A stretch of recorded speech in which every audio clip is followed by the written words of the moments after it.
Under the new trade deal, tariffs on exports between Britain and Wellington will be cut. Dairy products and red meat will be easier to import to the UK from New Zealand as a result of the deal. The deal comes after 16 months of negotiations.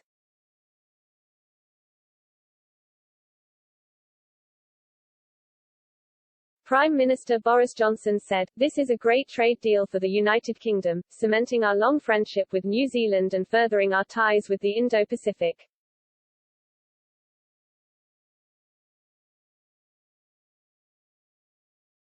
It will benefit businesses and consumers across the country, cutting costs for exporters and opening up access for our workers.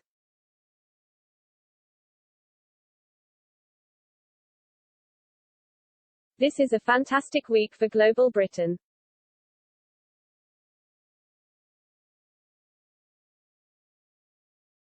On Tuesday, we raised almost £10 billion in investment for the industries of the future, and this new deal will help drive green growth here and on the other side of the world in New Zealand.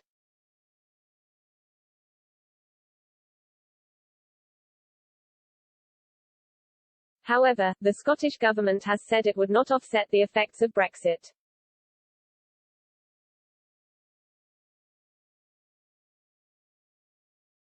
A Scottish Government spokesman said, "Any deal with New Zealand will not remotely offset the damage to our economy caused by Brexit."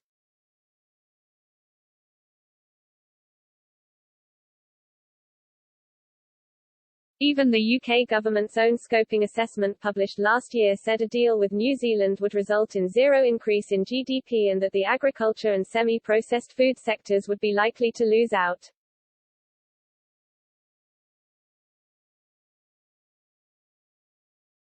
Aside from the economic arguments of seeking new deals with markets thousands of miles away while putting up barriers to trade with our European neighbours, the climate change implications of long-distance trade must also be considered.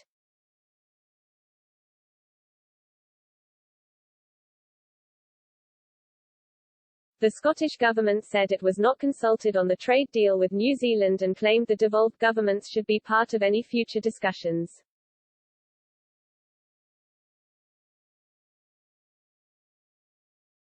They continued, "The recent AIP with Australia has caused great concern among Scotland's farmers and crofters, and we said at the time this would set a precedent for New Zealand and called on the UK government to protect Scotland's food producers."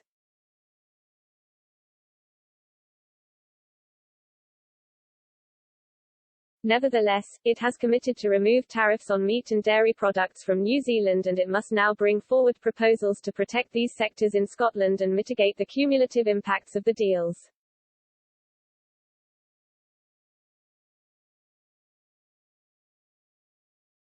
However, the Scottish Secretary said the agreement will provide new opportunities for Scotland's whisky, food and financial services industries.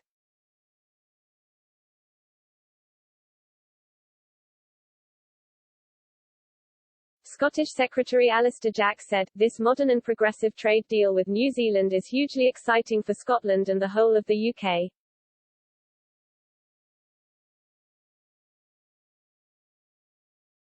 Our thriving financial services sector, whisky and food producers are set to receive a boost, while our auto industry will benefit from the removal of tariffs of between 5% and 10% on vehicles."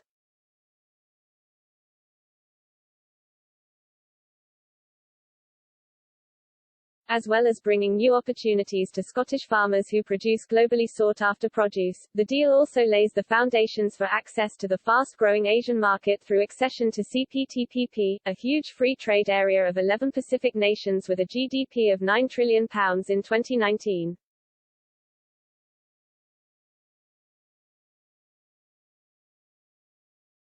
"I know our New Zealand trade envoy, David Mundell, will be banging the drum for Scottish exports as this great deal takes effect."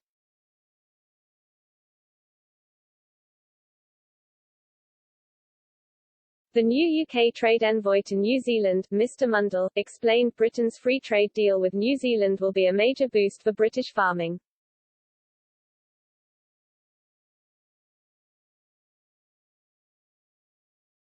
He explained that it will spark job opportunities for Britons in New Zealand.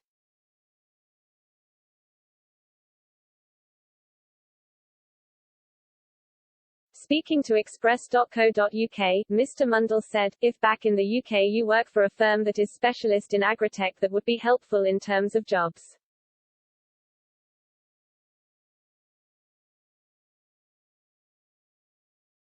In terms of businesses that are making the most of the opportunities set out.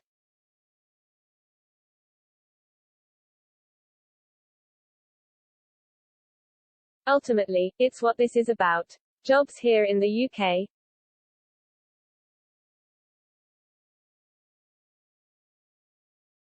I hope people will see those opportunities come along.